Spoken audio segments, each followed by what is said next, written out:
Bonjour, donc exercice 3 de programme de calcul, niveau S2. Donc ici on a résolu déjà les questions 1 et 2. J'ai réexpliqué le programme de calcul sous forme de flèche avec la question 2. Voilà, et donc nous avions un programme de calcul qui a un nombre x, et bien, fait correspondre en une étape 9 fois 11x plus 5 plus x moins 10. Donc en fait, on va simplifier cette expression numérique de manière à trouver un nouveau programme de calcul dans lequel il n'y a pas de plus x au niveau de la quatrième étape.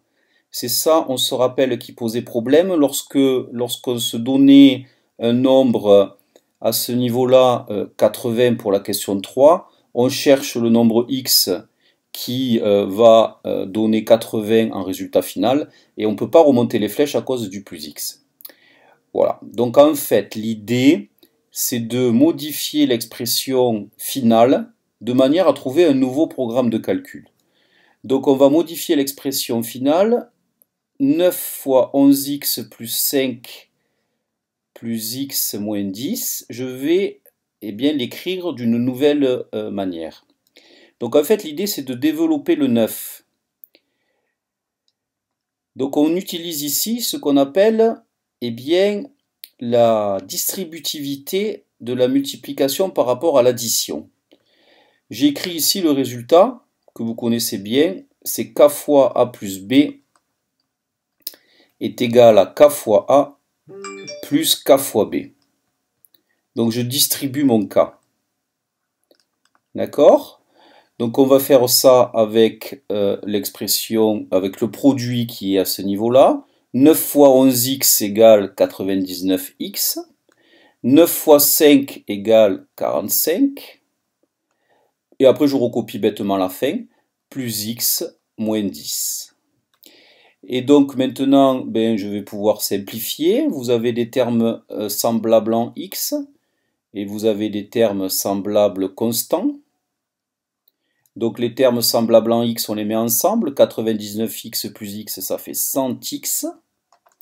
Et les termes constants, bien sûr, ils vont ensemble. Les termes bleus, donc c'est plus 45 moins 10 égale plus 35. Donc maintenant, j'ai une nouvelle expression.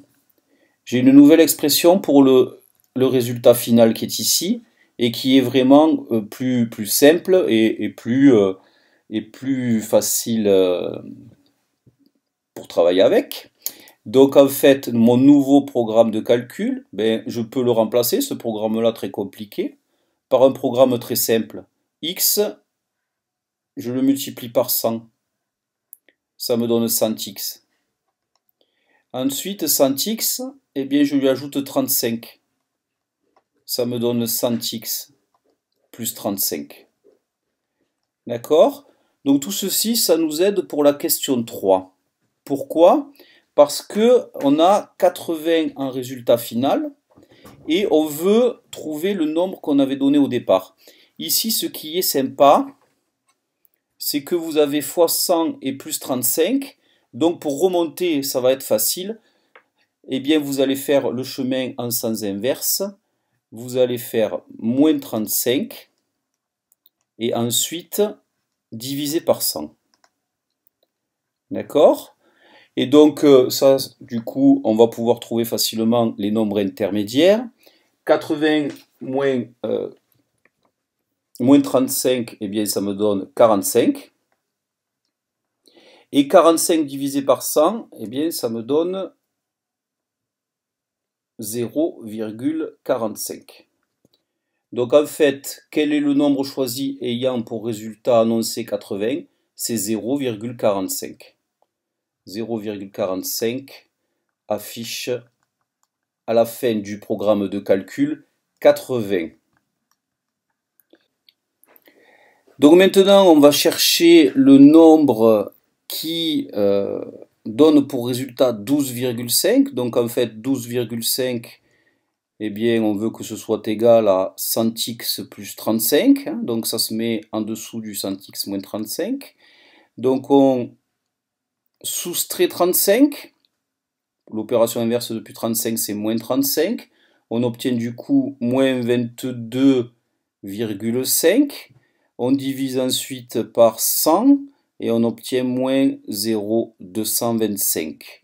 Donc moins 0,225, c'est le nombre qui affiche 12,5 à la fin.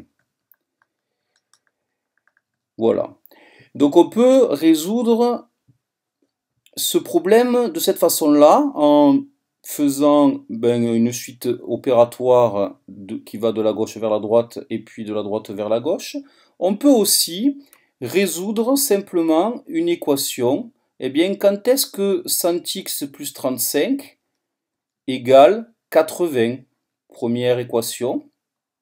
Ça s'appelle une équation, équation numéro 1. Ou alors, pour l'équation numéro 2, on va chercher le nombre x tel que 100x plus 35 est égal à 12,5. Voilà. Donc pour résoudre la première équation, qu'est-ce qu'on a fait? On a fait 80 moins 35, donc 100x, qu'est-ce que c'est? C'est 80 moins 35. Donc le plus 35, il était dans le membre de gauche, et il passe dans le membre de droite, il va devenir moins 35. D'accord? C'est la même équation. Donc 100x, je simplifie ça, ça me donne 45. Maintenant, j'ai 100x, le 100x qui est dans cette colonne-là, qui est égal à 45. Si je veux trouver le x, eh bien, il faut que je divise par 100. Donc le 100, il était multiplié avec x est multiplié par 100 quand on est sur le membre de gauche. Et maintenant, le 100, quand il est à droite, eh bien, on va faire 45 divisé par 100. Donc on multiplie par 100 à gauche, on divise par 100 à droite. X égale 45 divisé par 100. On le note sous forme de fraction. On simplifie tout ça, 0,45. Donc là, on a l'équation résolue de manière classique. On fait la même chose avec 100x plus 35 égale 12,5. Donc 100x plus 35 égale 12,5, c'est la dernière colonne. On veut savoir combien vaut 100x. 100x, c'est la deuxième colonne. Donc 100x, eh bien, qu'est-ce que c'est? C'est 12,5 moins 35. Donc quand on avait plus 35 dans le membre de gauche, eh bien, il devient moins 35 sur le membre de droite. Le membre de gauche étant le terme à gauche de l'équation, le membre de droite, le terme à droite de l'équation. Donc on simplifie tout ça, ça me donne moins 22,5. Moins 22,5, c'est 100x, c'est la deuxième colonne. Maintenant, on veut x, c'est-à-dire on veut revenir au début, la première colonne. Donc en fait, on fait 100 fois x, eh bien on multiplie par 100.